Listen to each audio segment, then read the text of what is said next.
Hey, Chicago, what do you say? It's the CHGO Cubs Podcast presented by DraftKings, America's top-rated sportsbook.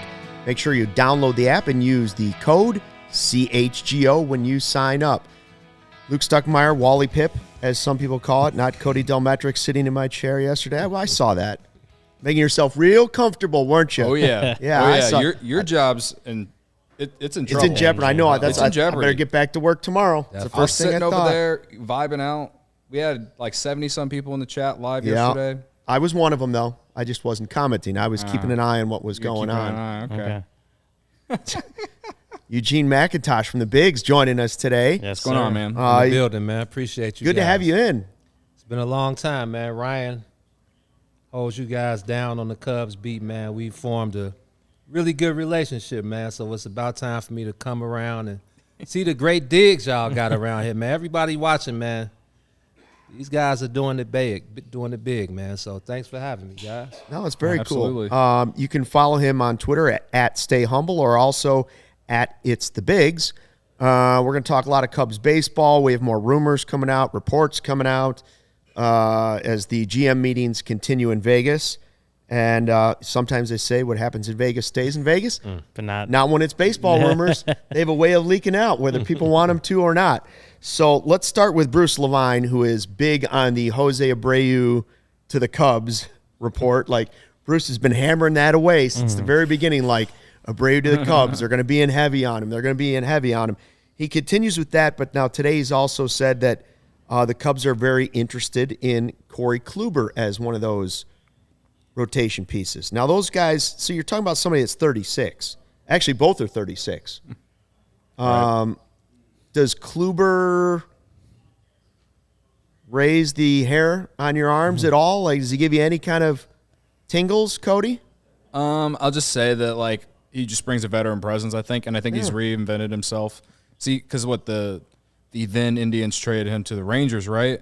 He kind of fell apart, but he was actually pretty good with the Yankees and the Rays last year, so he's kind of reinvented himself. He's not the guy that was pitching in Game 7 for the Indians in 2016, but he still has. I think he's still a viable pitcher. He's definitely not your number 1, number 2 guy, but maybe a 3, 4, or 5 guy. We've talked about Drew Smyly yesterday. We talked about Kodai Senga. We talked about Pablo Lopez. I wouldn't mind it, and just for the sheer fact of having depth. So it's all about depth. I think he'd be good to bring in, and if Kyle Hendricks doesn't get back to Kyle Hendricks, at least you got a backup plan. That's what I was going to say. He reminds me of what other teams might be thinking of Kyle Hendricks if the name ever comes up in anything. Like, he's an older guy. He pitched in the World Series. He could have argued that he was a 1 or a 2, certainly in 2016. But he's probably not that pitcher anymore. The difference is that Hendricks is coming off a shoulder problem. But if he's healthy, like Kluber, he's not a bad guy to have around teaching your young guys and also eating up some of those innings. Young guys aren't able to pitch 200. Well, nobody pitches 200 innings anymore, but young guys usually pitch even less than that, right? Yeah, I mean, especially when you talk about Keegan Thompson and Justin Steele and all of these young guys on the come up. I'm not mad at them going to get Corey Kluber. It's a guy that can eat up some innings, and like you said, you're not looking for the old John Lester type who's stuck on going 200 innings. I think now it's like somewhere around 150 to 160 that you're looking at. So, hey, man, they need all the depth they can get there, and it's interesting you mentioned Kyle Hendricks. I talked to Kyle, text Kyle maybe 2 weeks ago, and he said, what else would he say? He said he feels fine. He said he feels great. He said everything is on the up and up, and he said he's ready to go. So Kyle is one of those guys his track record speaks volumes. Yeah, even the best pitchers, when you look at the history of the game, Clemens, Johnson, Nolan Wright, all of these guys, they all have those down seasons, man. So I feel like Kyle Hendricks, his track record speaks for itself. Give him a chance. Let him come back. I don't think he's not the guy from 2016 anymore, but he's definitely a guy.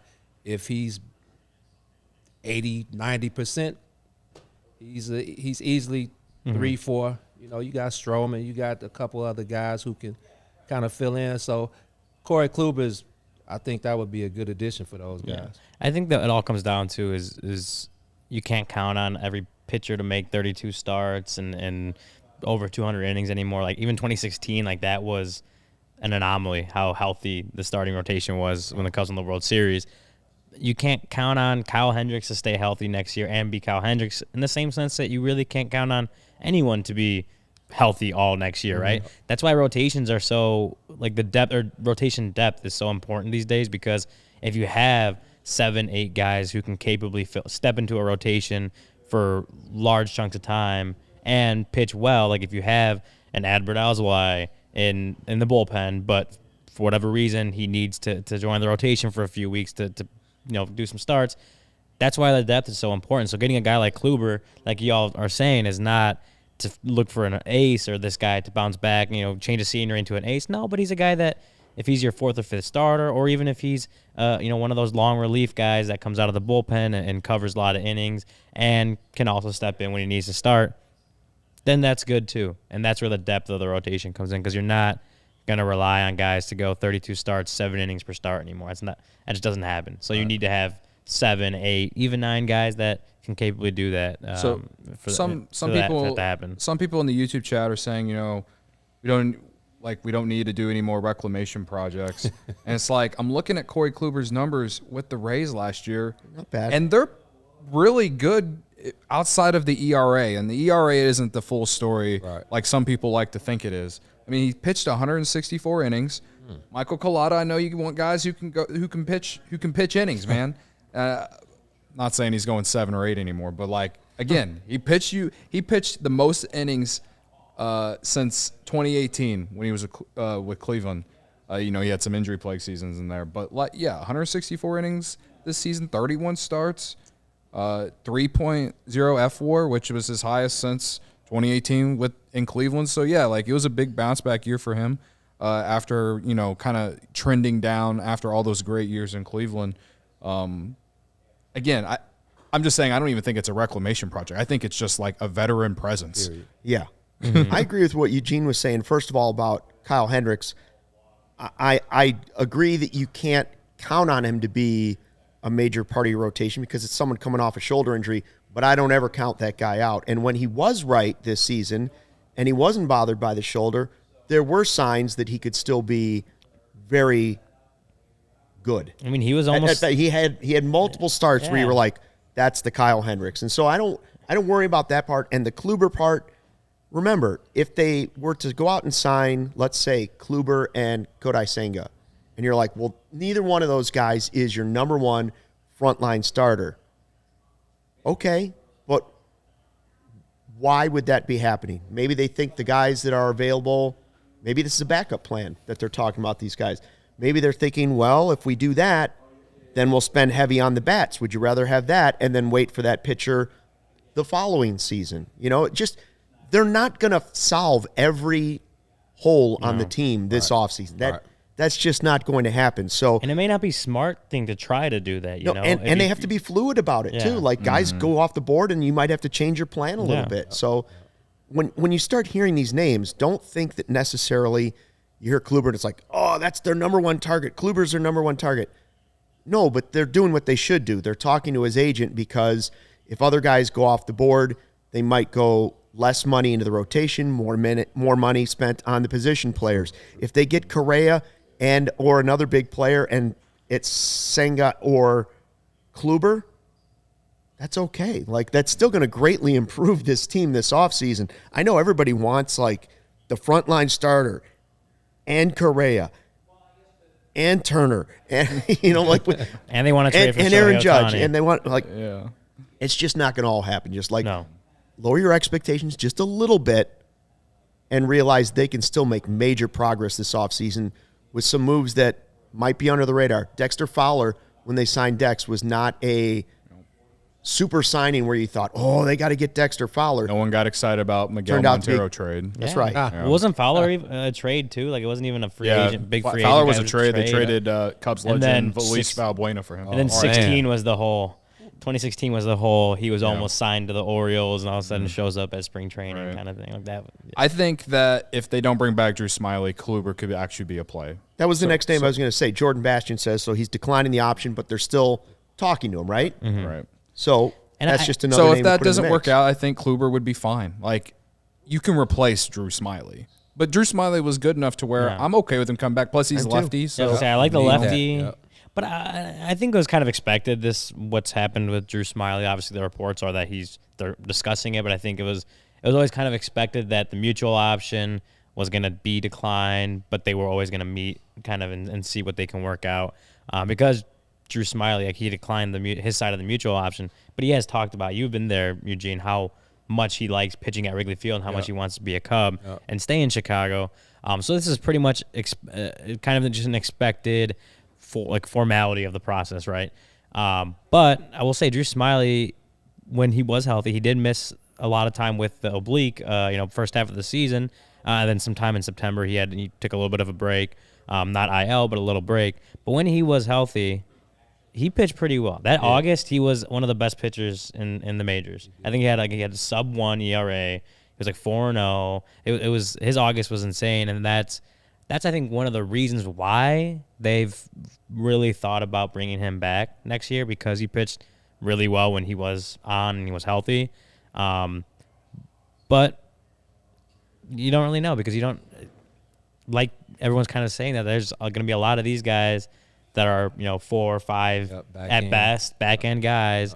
There's going to be a few of them on the market. So if they can't agree to terms with Drew Smyly, there's going to be other options to take those innings and replace him, because at this point he's not going to be your guy that's going out and giving you top end innings. Like he's going to be your back end guy who's good and will give you quality innings.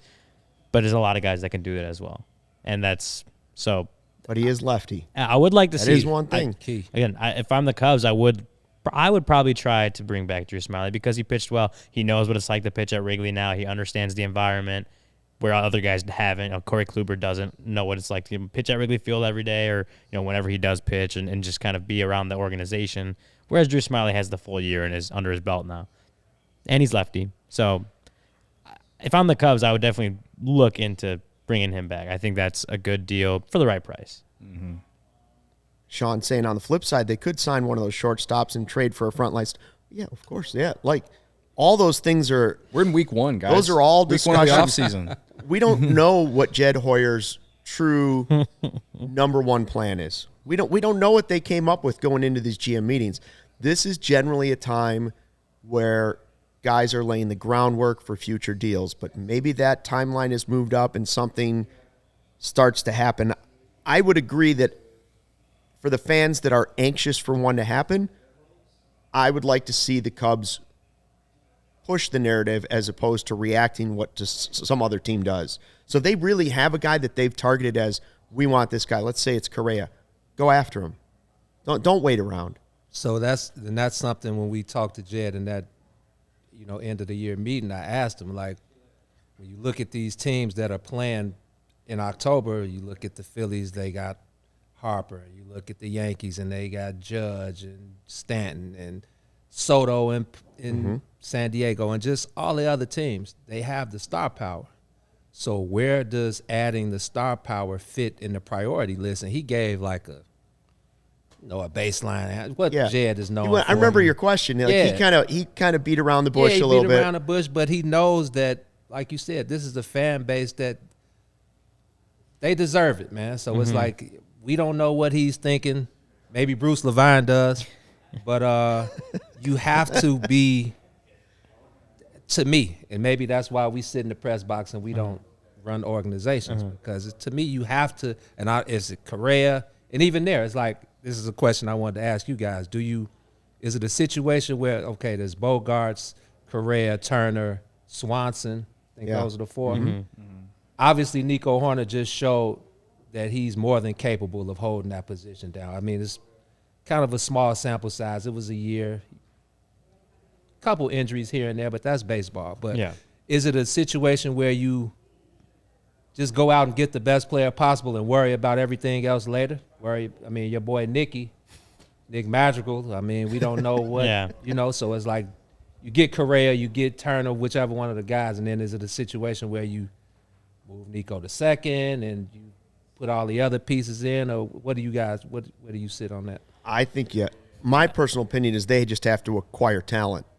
And so if that means Correa's only going to play short and that means Nico would have to move, I think, first of all, Nico would do it. You guys would know better than I would, but I think he would be willing to do it.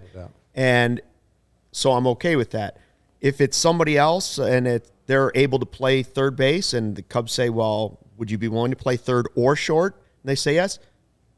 That's a perfect scenario too. So that way you have some flexibility. And I would not worry about blocking Nick Madrigal.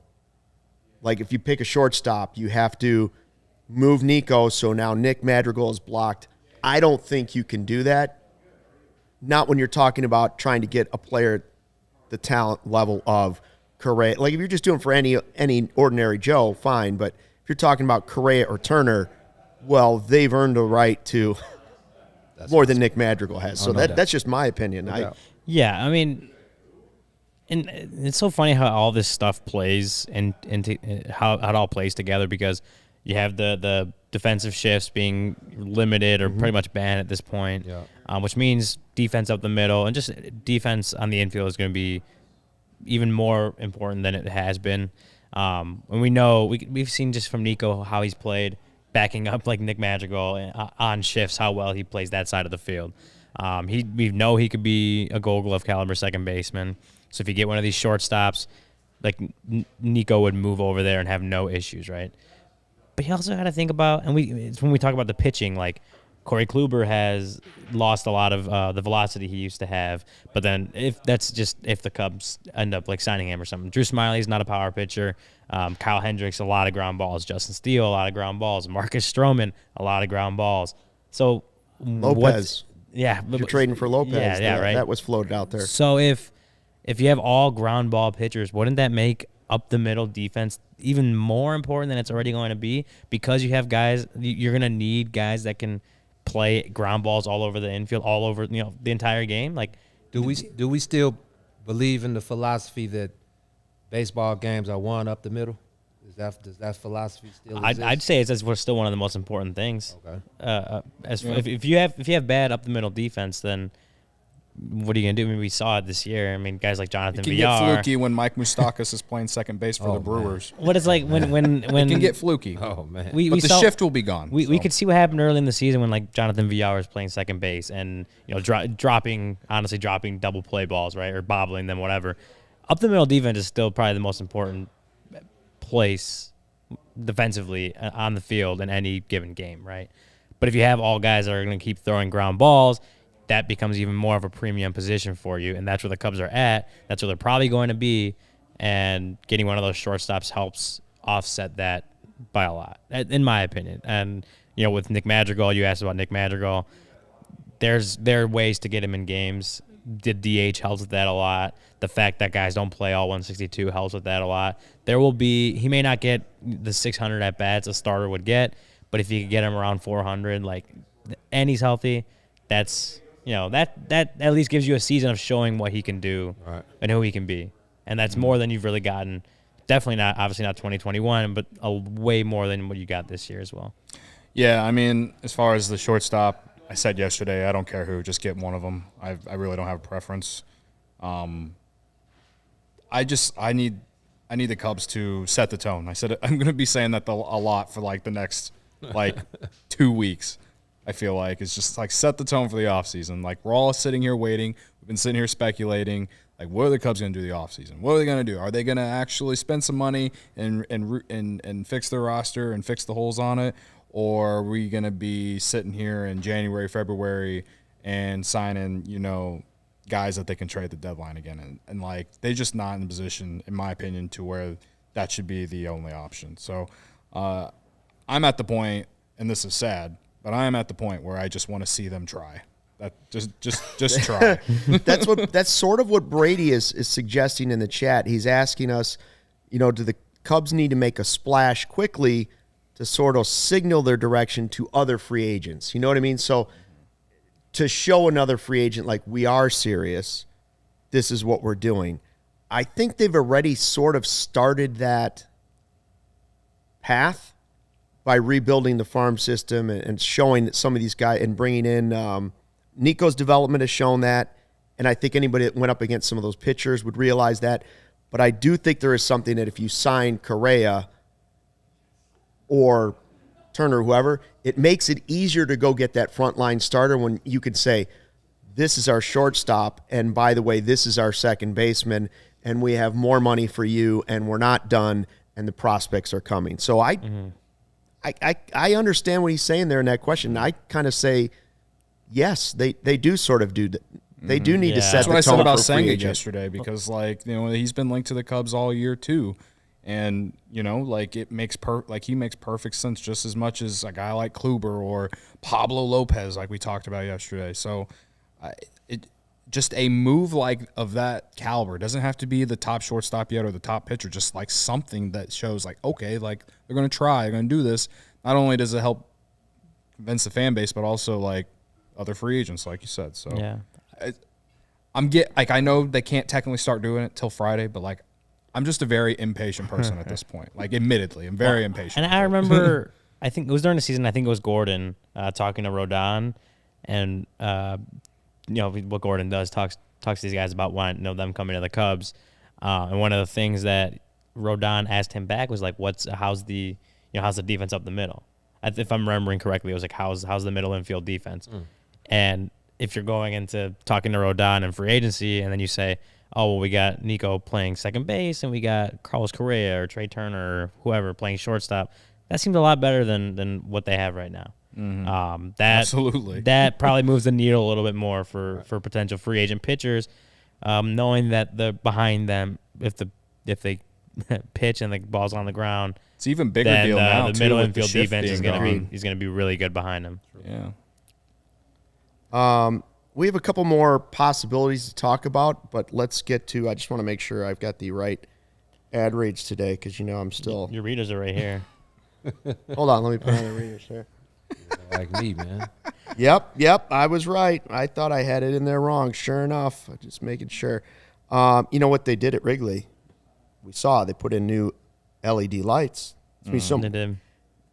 Anybody that looks around baseball, you can see that because there's no lights at Wrigley Field in the outfield, it's dark. The outfield is darker than any ballpark in baseball. So now the LED lights are helping. So speaking of that, the ComEd Energy Efficiency Program is committed to helping families and businesses in the communities we serve manage energy usage and lower energy bills now and into the future. ComEd offers a wide array of incentives on lighting and other efficiency upgrades to commercial, industrial, and public sector customers of all sizes across our territory. Customers can inquire about how to upgrade outdated lighting, Cubs, to energy and money-saving efficient LED lights. Learn more about network lighting to operate your lights through your mobile device, track your facility's energy usage, and more. Incentives have recently increased for indoor, outdoor lighting, and networked lighting controls, making these projects even more cost-effective than before. Visit ComEd.com/poweringbiz now to start saving money and energy. To start a project, contact them at 1-855-433-2700. For more information, you can also email businessee@comed.com or publicsectoree@comed.com. You know what else helps? Shady Rays. When you get those new lights, your house is going to be so bright. Shady Getting Rays. paid for voiceovers, man. That's an excellent point. Where have you been, Eugene? I need you around here more often. You should be his agent. I can do a couple things, man. Luke needs a new agent. You a sunglass guy? You're Shady Shades Rays, I got a couple pairs at the crib. Yeah. There you go. go. Blue blocker Shady Rays guy, man. I would have known if you. I wish I would have known that you had him. I would have told you to bring them in, show them off a little bit to the people. But no, it's all good because you know why? Shady Rays never understood why sunglasses were so expensive, so they set out to change it. You don't have to break the bank for quality sunglasses this fall because our friends at Shady Rays have you covered. Shady Rays are premium, polarized shades featuring world-class optical clarity, substantial durability, and styles catered to everyone and every lifestyle. The best part about Shady Rays, they have the most insane protection program in all of eyewear. Lost and broken replacements. If you lose or break your shades on day one, they told us that they will send you a brand new pair, no questions asked. You drop them in a lake, you drop them off a cliff, anything, they'll replace them. Even with that strong of a protection program, They still managed to make quality that I can tell you holding in my hand, or I'm sure Eugene can tell you holding in his hand. Seems just as good as any expensive pair that we've ever worn. Shady Rays customers seem to agree with over 200,000 5-star reviews. Shady Rays also provides 10 meals to fight hunger in America with every order placed and have donated over 20 million meals to date. They stand behind their product and told our team that if anyone has a problem, they throw profit out the window and do what it takes to get it right. Free returns and exchanges. You either love the shades or Shady Rays will pay to ship them back. That's it. And exclusively for our listeners, Shady Rays is running their deepest deal of the season. Use code CHGO for 50% off 2 or more pairs at shadyrays.com. Buy one, get one free. Again, that code is CHGO. You can get 2 pairs for as low as $54. Redeem only at shadyrays.com, where you can find all their newest and best shades. I love Joel's comment. Joel's got the My wife took the house, the kids, my money, and my pension. Luckily, I have Shady Rays on my side to help hide the pain and suffering. Unbelievable. Absolutely. That's as great as a recommendation as you can really give them right there, right? Yeah. That sounds like something I would say, too, so that's why. Is that Tom Brady's burner account, Joel Martinez? Uh-oh. There you go. Damn, man. So other reports that are out there, Parkinson and Spiegel had David Robertson on, the Cubs reliever that was traded to the Phillies, got to pitch in the World Series, now is a free agent again, and he likes the way the Cubs are headed, and he said if the Cubs would be interested in a reunion, he'd be listening. Now, again, what else would he say? Right. But I wouldn't be against him being in the bullpen, another veteran arm coming back. I liked what he brought to the team last year. Yeah, I mean, we know he liked being here. He liked pitching in Chicago, and he brought a really good veteran presence, not only just to the team itself, but to the bullpen. And he was really good. And he's probably pitched himself out of a 1-year, $3.5 million contract. Probably going to get a little bit more on the market. But if the Cubs are interested in competing next year, he kind of proved this year that he's a guy that can help you do that. Like, he's not just a trade chip. So if that could be a cheaper option in terms of bringing back a guy who pitched really well in high leverage innings for your team already in the recent past, and can probably do it again next year for a team that if this team wins like 88 games, there's definitely a chance they could be in the playoffs and make a run here. So I don't know, that's their goal. We know that Jed's talked about competing next year. David Robertson wouldn't be a bad option to help them do that. Yeah, I mean, I think we've talked about picking up at least 2 to 3 bullpen arms on the free agent market, and they're not going to break the bank doing it. Like the last couple of years, they've just found a way to just bring these random dudes in that we've all never heard of, and then they turn into really solid pieces that they've been able to flip. Now you can do that, but also keep them and help the team win games, right? So yeah, no, he'd be a great option. I see, as Sean says, Kimbrel in there too. If you're going to consider Kimbrel, you should consider Robertson. Or both. I just think that you don't need if you're going to get Kimbrel. I know he's a classic, like he can only close and that's it type guy. But I mean, he did get back to form because of Tommy Hotovy. I thought like Tommy Hotovy had a huge part in him getting back to like that elite closer self that helped them get Cody Hoyer and Nick Madrigal. But I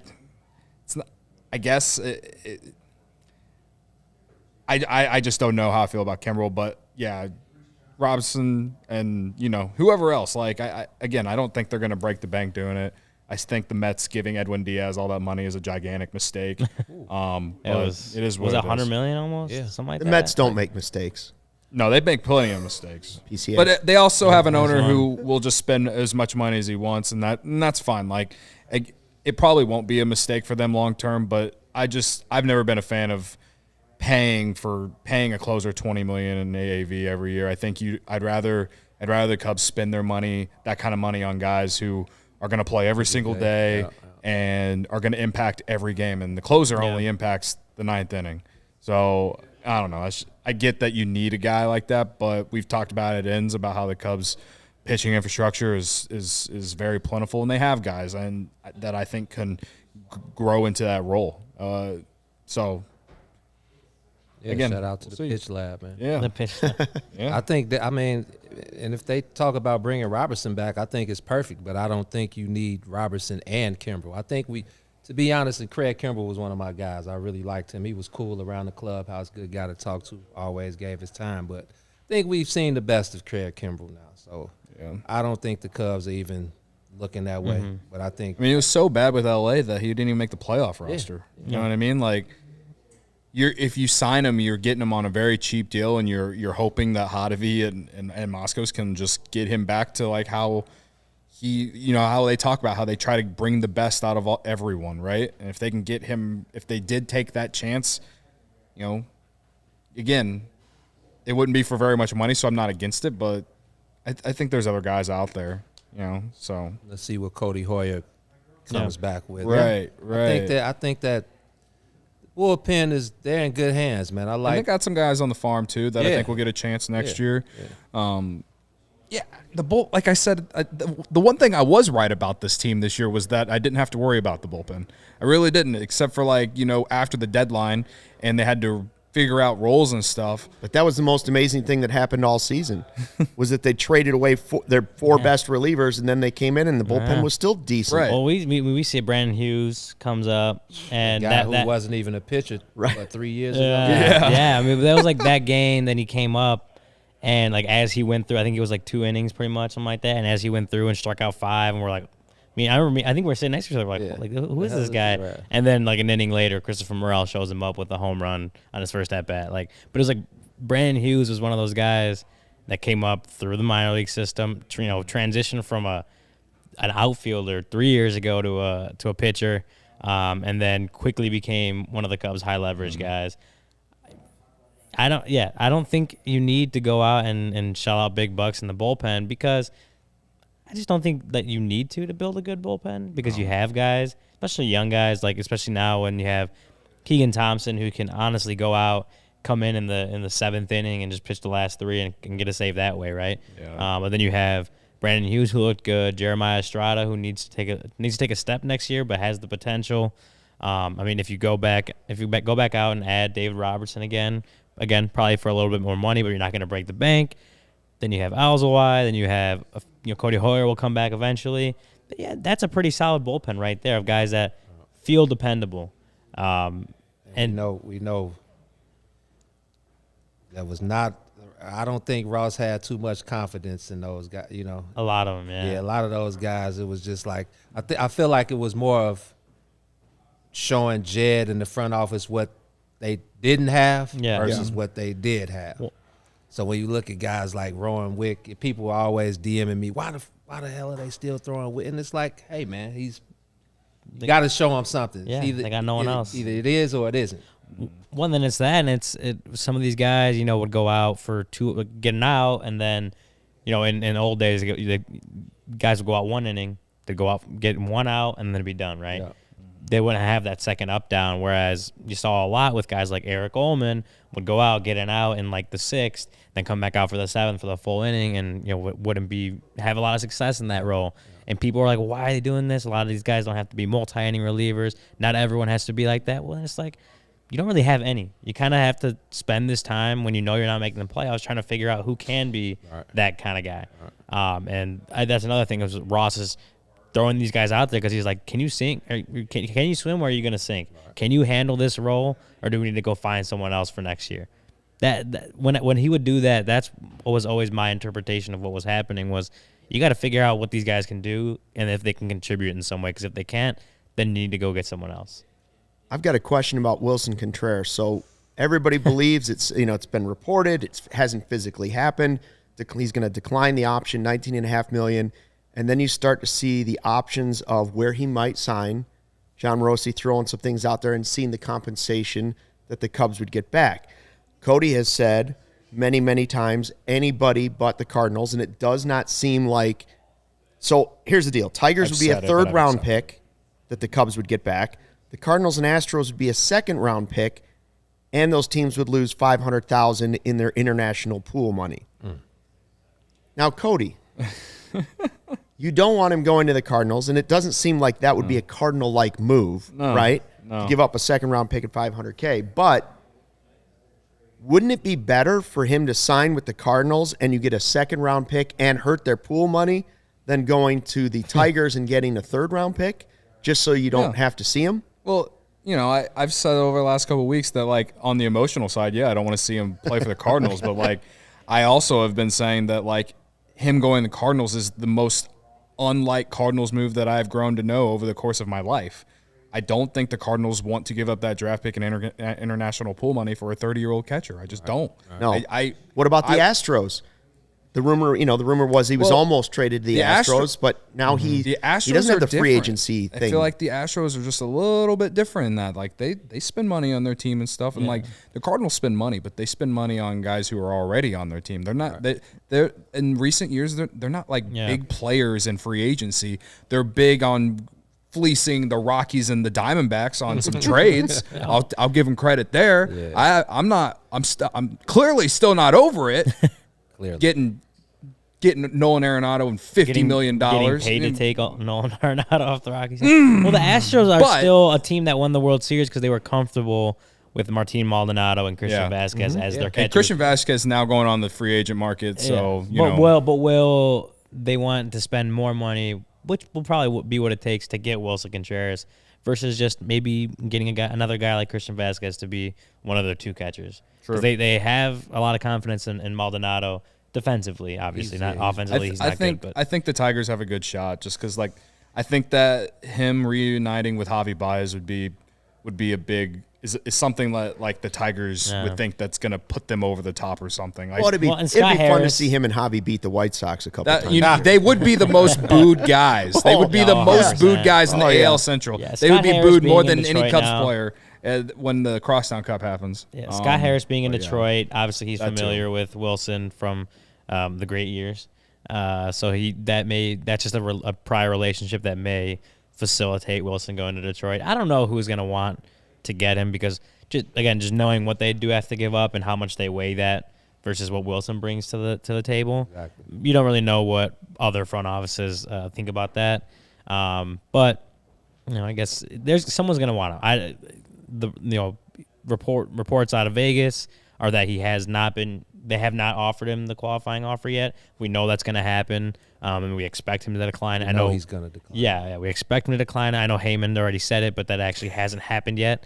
Classic Heyman. Sorry, but that'll happen, and I think we can all agree that unless some 180-degree turn happens, Willson Contreras isn't going to be a Cub next year. Well, he's going somewhere else. That's why they signed Yan Gomes to a 2-year. Yeah. That's not a backup catcher deal. 2 years, 13 mil, 12 mil, whatever it was. Yeah. You don't think that's a backup catcher type deal? Not for this situation. That was because we know. And to be honest, and this is just me talking, but I've been around long enough. I don't think Willson is Jed's type of guy. Just to be honest with you, I don't think. We were around long enough, man. I think Willie. We know he's a guy who he wears his emotions on his sleeve. Obviously, he's going to give 100% with everything he does. He's got the rapport with the fans. Everybody loves him. But when you look at him as a catcher, he's not really that good of a – I wouldn't call him a liability behind the plate, but he's not that great of a defensive catcher. Mm-hmm. So when you think about the fits around the league and where he fits in that, I just don't think that he was the type of guy that Jed wanted to lead that next great Cubs team. Not for that money. No way. Not for the money that he would like to make. And I'm not mad. And deserves to make. And deserves to make. And that's what we've kind of talked about this whole time is when Willson got hurt and Yan Gomes was playing catcher more and more toward the second half of the season and how much guys kind of went out of their way to talk about how awesome it was to work with Yan Gomes. And it wasn't. I didn't take it as a diss at Willson as much as like Yan Gomes is a really good defensive catcher, and especially as far as just being a veteran that can work with pitching staff, especially pitching staffs that are relatively young, like the Cubs was last year. Right. It wasn't a shot at Willson, but it's just like maybe Yan Gomes is better in that sense of catching, and that just might be what Jed wants more. Joey Ricotta. So it's a combo. I don't think he's a Ross guy either, even though they both like him. I was gonna say. David Ross, don't forget, David Ross was a catcher, and nobody's going to evaluate the catcher on a team more than a former catcher who Yes. happens to be the manager. So Jed Hoyer may have his own opinion, but I guarantee you that his opinion is influenced by David Ross. Like, who's he going to lean on for information about a catcher? He can look at all the numbers. He can look at all the computer stuff that Ivy puts out, but he's also going to go to David Ross, the guy that they handpicked to come in and be a guy to help get them to the World Series, and say, is he good enough here? Has he improved enough here? Is this our guy? And if he's telling him no too, even though he might love him as a, he might say, well, I played with the guy, I like him, but that doesn't mean he's the type of catcher that he thinks is right for what they need moving forward. Well, maybe that rumor at the deadline about how he doesn't take criticism well plays a role in that. I don't know. And I don't know how much I want to take into those rumors that came out at the deadline, because I think a lot of that is just, the league or the executives trying to play the value down. But, outside of that Astros deal that we heard the day after the World Series, I mean, there weren't a lot of teams that were interested in him. So I think some of that plays a little bit in there. But, again, like I said yesterday, his market is going to be the thing that fascinates me the most during this offseason, because so many people think that he's just locked in to go to the Cardinals, and I just don't believe it. The only way that I'd believe it is if he went on a short 2 or 3 year deal. But I think he wants the 5-year. I think he wants some stability. I think he wants to just do a 4 or 5 year deal and be somewhere for a while and play out the prime, what's left of his prime years and get paid like one of the top catchers in the league. From the basis of him, I don't blame him. He's been a 3-time All-Star. He's one of the best hitting catchers in the league. But yeah, the defensive side of the ball, it's not great. And I do think he improved over the years as a catcher for sure, but it just didn't move the needle enough for anyone to really believe that he could be an elite one. And that just is what it is. Again, from the emotional side, I'd love for Willson to come back to the Cubs somehow, some way. Because, again, everything that we said, what you said about how he wears his emotion on his sleeve, he gravitates to the fans, he's an easy fan favorite. He won the World Series with the Cubs. There's a clear reason why we would all want him here, why everyone in the chat wants him here. I'm reading our mentions on CHGO Cubs Twitter, extend him, bring him back, blah, blah, blah. Someone's just saying in mentions earlier that the Cardinals should sign him just because it would be a slap in the face to the Cubs and they would, wake them up or something, some wild shit like that. There's all kinds of reasons why we all want Willson here. It's just, I've come to just the sole fact of, the front office just wants more, they want to be more defensive-minded on that position, and, he just doesn't fit that bill. And I'm okay with it. So And Willson marches to the beat of his own drum, man. So, I think I don't want. I'm again another guy who good with us, always giving his time, whatever you need.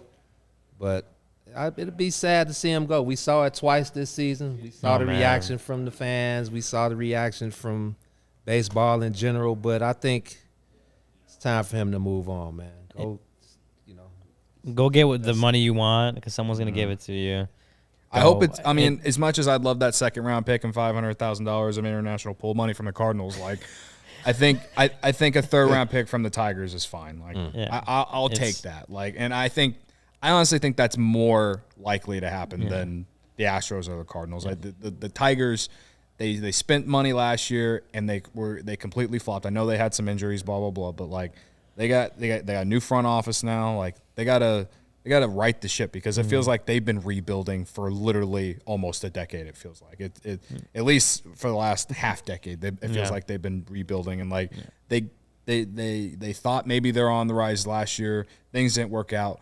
Now you're paying Javi Baez all this money, and that's not looking great for you.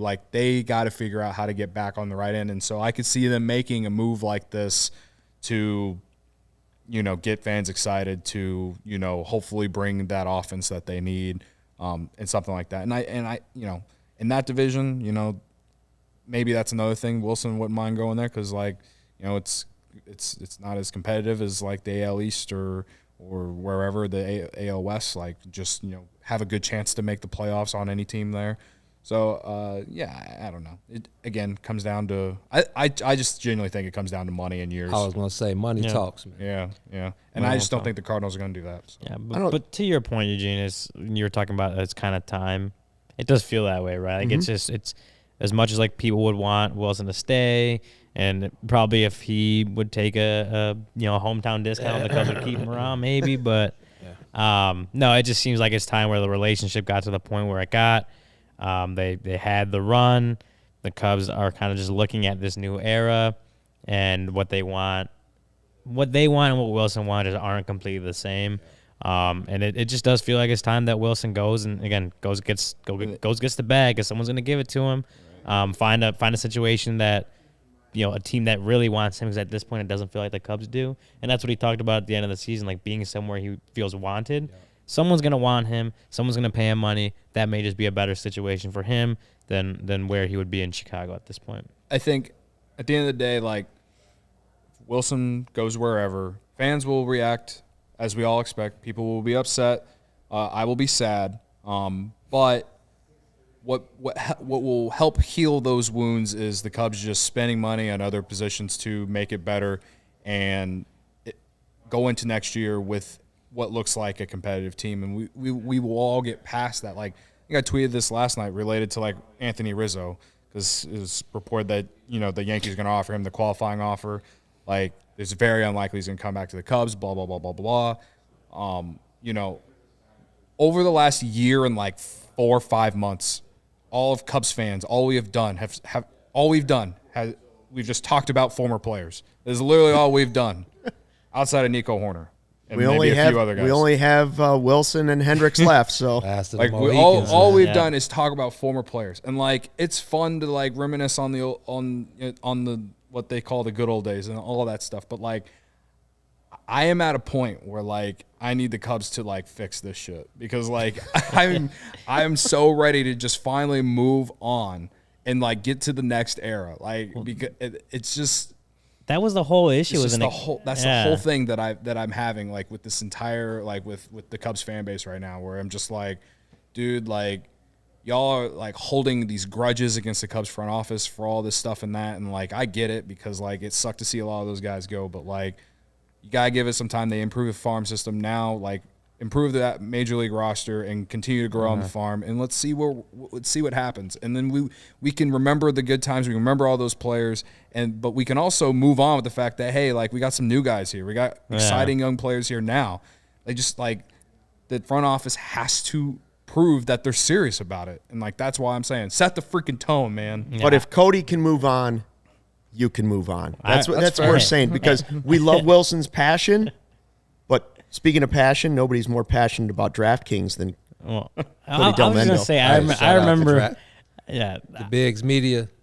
Shout out to DraftKings, man. That's all I can say right now. I remember writing in like when the Cubs were in Colorado that Chris Bryant moved on. Time for Cubs fans to move on too. But I'm glad Cody's finally joined me 6 months later. Like we're in October now. Cody's hurt, man. Yeah, I'm glad he joined me on this. Time to move on. I like to think that how I feel is how most of us feel. It is. Like, and rightfully so. Yeah. Like, we can sit here and complain and like debate whether was it the right move to move on from all of them, or should they have kept one? I mean, me and Luke have sat here and talked about how letting Kyle Schwarber walk for nothing is probably Jed Hoyer's biggest mistake.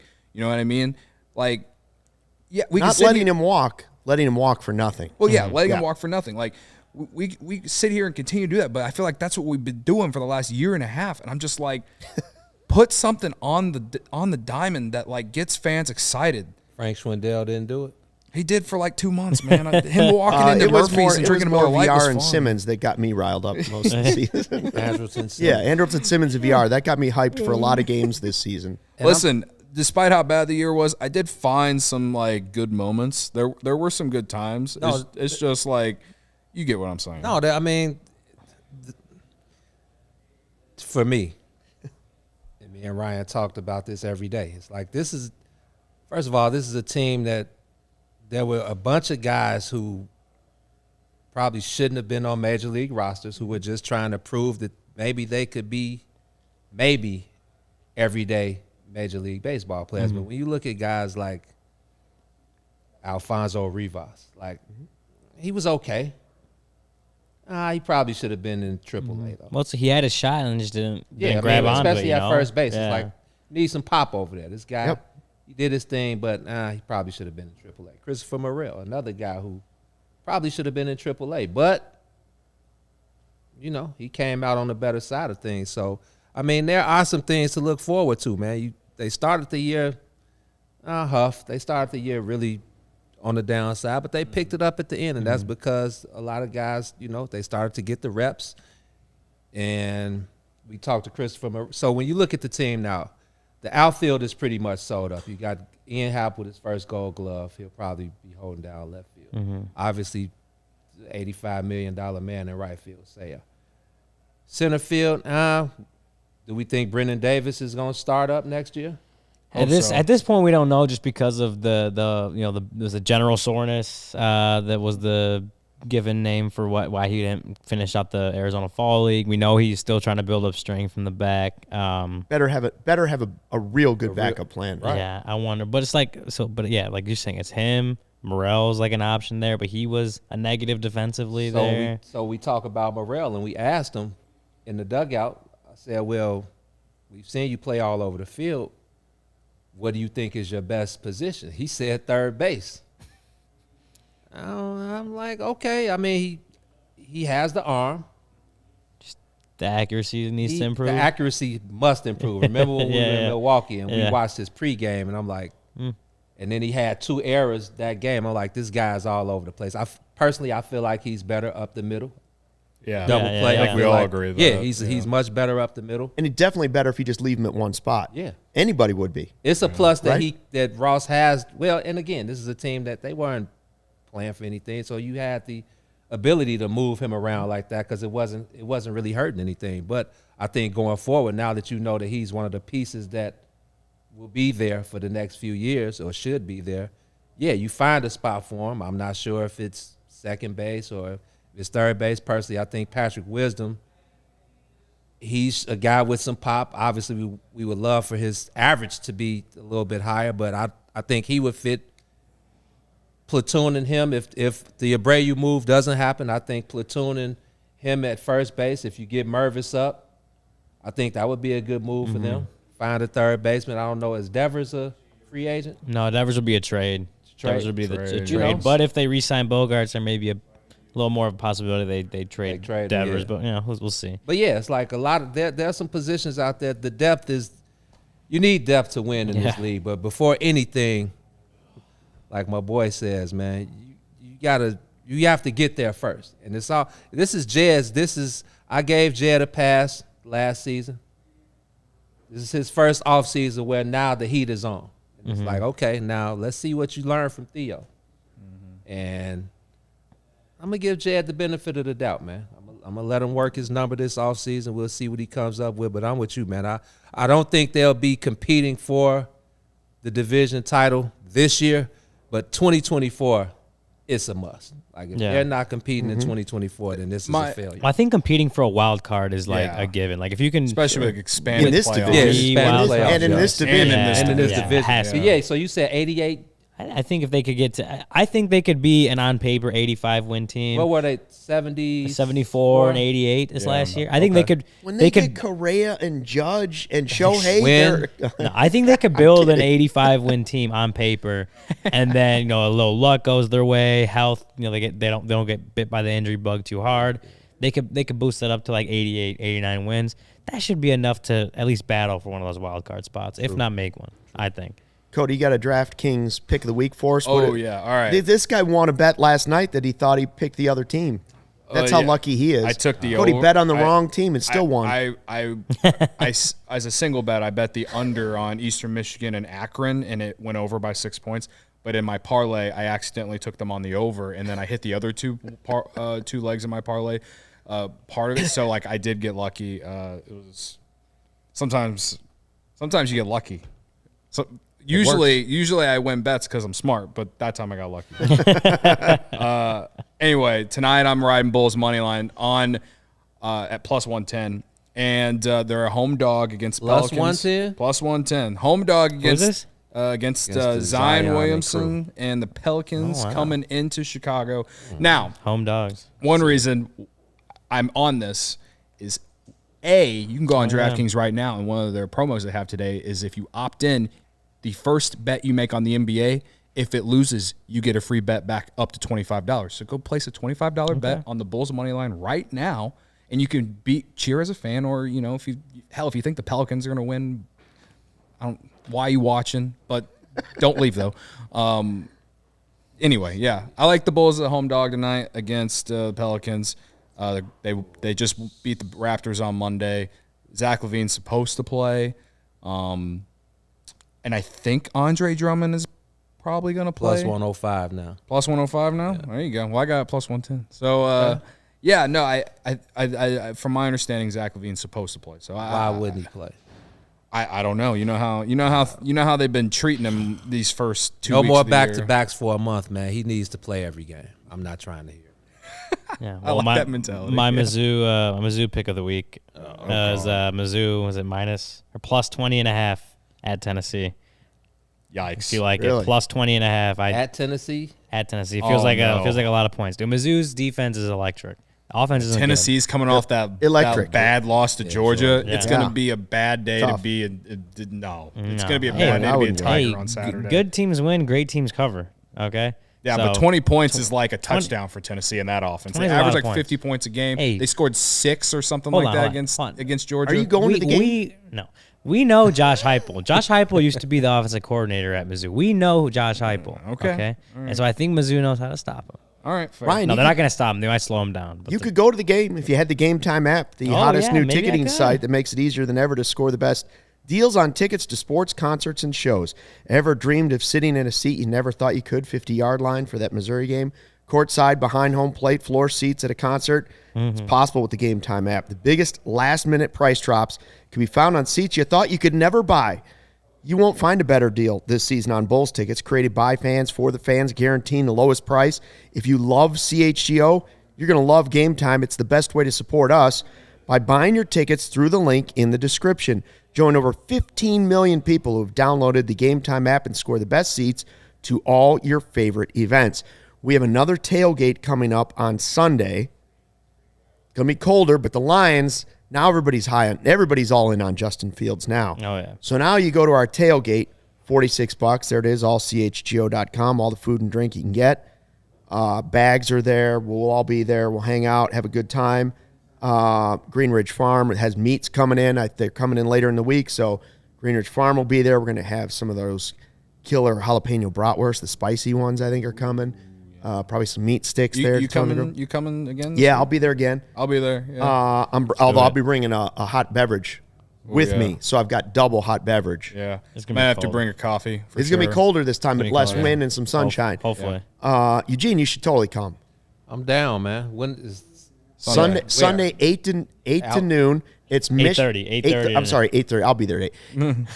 It's Michigan and Roosevelt. Yeah. Right at the end of Herb told me about how you guys. It's awesome. Herb raves about you guys tailgating. It's a great setup. Man.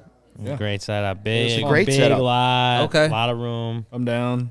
Do you guys work after that?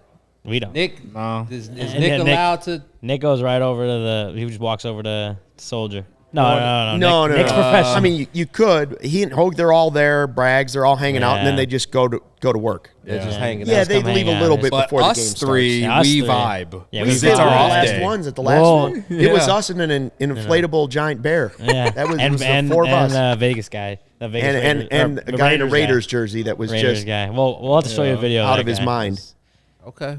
He was having a Edward, good time. A lot of fun. Edward says he'll be there with bells on. Good Good vibes. Good Love it. vibes. Good Okay. vibes. I think donuts, coffee, the works. Yeah. So we're looking forward to that again Sunday. I think we had like almost 200 people there. Yeah. We've had a good. And the considering it first was like two that a we've had 100-mile-an-hour good time. wind. Oh, my God. It was brutal. Hopefully less wind the Sunday. Yeah. Okay. Now Justin Fields can play now. He's That's good my now? quarterback. Yeah, That's my quarterback. I've been on him He always since- has been my quarterback. I never wavered. Yep. Okay. I was a believer. Okay. I just wish I kept the receipts. I have a lot of weren't. receipts. I'm a receipt guy. Yeah, me too. My bookmarks are just inflated. Like I have to go through and remove some because some didn't go my way, but I'm just too lazy to. But like I got some good ones in there. I'll keep the receipt on myself, man, because I was down on them. Ah, This is was one of too. the brothers, man. Because I know how Chicago's fan base is. So I was just hoping that sooner than later he would show. And this is, and I know we're talking Cubs, but Sunday I was so heated at all of these Bears fans talking about how bad the defense was. It's like, do we care about what the defense is doing now? No, we don't. Don't you want? That's how I want it to be too. Aren't we glad they didn't call pass interference at the end of the? Hey man, don't we want as close to a top 5 pick as we can It was get? a perfect game. Come Fields on. was great. They lost. The draft pick went up. Come on, Luke. Would you guys listen, man? Bears fans, stop being meatheads, man. Please. Love it. Love the Baby Bear show. I can't think of in any sport another guy in I'm sure there is one in Chicago sports history that went from so many people down to so many people on a pedestal in a 3-week span. Is that is, Like is right? that It was like Patriots a game? light went on. It's all the bye week, and they changed the running Oh, game. yeah. It gave them confidence. It ended up opening up the passing game, and all of a sudden it was just like, oh, we finally, the light came down from the skies. Papa Bear Hallis shined down on us, and we were like, here it is. We finally think we have a quarterback. It's been too long, man. What did we say? There you So go. what does it say about Matt Nagy and his crew? We don't need to talk about him. Yeah, they only would run their own stuff. We don't need to talk about him anymore. They wouldn't open. They wouldn't change. I'm If you can change, if Drago can change, if Rocky can change, the Bears can change. Rocky 4, baby. That's a good one. Cubs convention? Real quick? Convention. Yeah, real quick. 30 36th annual Cubs convention is the 13th to the 15th of January. Tickets go on sale to the general public tomorrow. $120? Has that always been the price? I don't know. I don't Hey, remember. man, Is this inflation, still 120 brother. bucks? I mean, It's $120. I know groceries have gone up, but was it always 120? I don't No, think it it wasn't. was I remember the always- first one I ever went to was 60, and that was 2015 before they won the World Series. 120 No. seems. There you go. Huh. I could be wrong. That seems high. Is that where we got the money for those new lights? The ones after that though were like $120 though, because How it was such a popular commodity. Like, believe me, I went for like 4 consecutive years, and it was so packed. The Yeah. lines were always so long. It's a great time too, Yeah. man. So did we miss 2? Yeah, we've missed the last 2 because of 21 COVID, and basically. 22, right? Yep, Yeah, there you go. and- There it is.